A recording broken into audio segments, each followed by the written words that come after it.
Ben, ça s'est très bien passé. Il y a eu surtout des interventions extrêmement instructives. Et c'était ça, la chose la plus importante en notre sens. C'est d'autant plus important que c'est une possibilité qu'il faut explorer pour renforcer la capacité de l'État, surtout d'un jeune État qui a besoin de fonds pour pouvoir se développer. Donc, ce créneau qui a été choisi est un créneau porteur et nous souhaitons que ça obtienne tous les résultats attendus. D'autre part, nous voulons aussi suggérer à cette diaspora qu'il existe une autre indication, une autre suggestion dans la vie qui n'est pas classique, mais qui consiste par exemple par la Maison fédérale du retraité de Côte d'Ivoire qui s'appelle Maferessi, à utiliser ce créneau pour penser aux parents qui ont pris de l'âge et que les gens de la diaspora ont souvent des problèmes pour pouvoir joindre ou aider.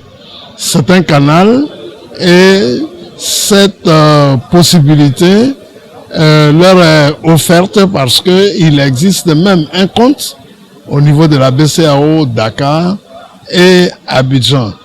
Enfin, cette indication, nous l'avons introduite volontairement parce que c'est la sagesse, la retraite, et cela entraîne souvent des conseils à donner.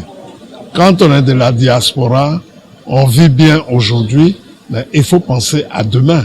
Il faut penser à demain, c'est-à-dire la retraite. Donc, on voulait leur faire cette suggestion aussi.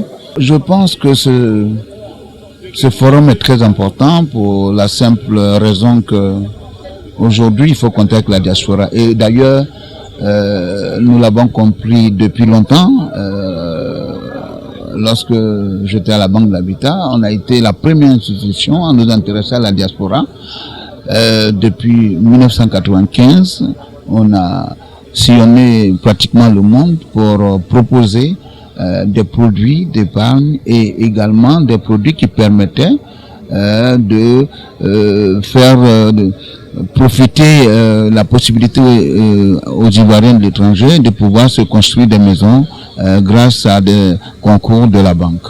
Donc pour moi aujourd'hui, faire en sorte que la diaspora ait sa place dans le tissu économique ivoirien est une très bonne chose et c'est une initiative à encourager. Il faut innover, il faut proposer chaque année des choses qui pourront faire en sorte que la diaspora puisse continuer d'avoir un contact direct avec le pays, avec tous ceux qui sont des offreurs de services, et je pense que c'est une opération à encourager.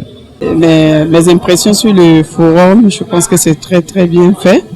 Maintenant, au niveau de l'organisation, c'est très bien passé, en tout cas le cadre est vraiment approprié et les intervenants aussi étaient de taille. On a été vraiment instruits et bien formés à la chose, on a été bien informés sur les difficultés, les problèmes de la diaspora, des Ivoiriens de la diaspora, au sortir des questions que les uns et les autres ont posées. Et donc, vraiment, je pense que c'est à refaire, quoi, c'est à renouveler, mais surtout qu'ils prennent en considération les préoccupations nouvelles qui ont été posées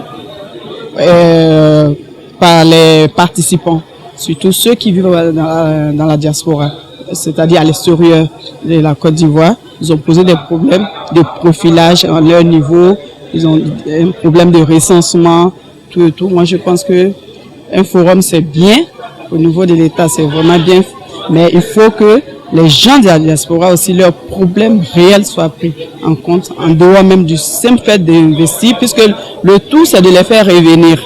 Et donc, au niveau de les faire revenir, il faut tenir compte de leurs appréhensions.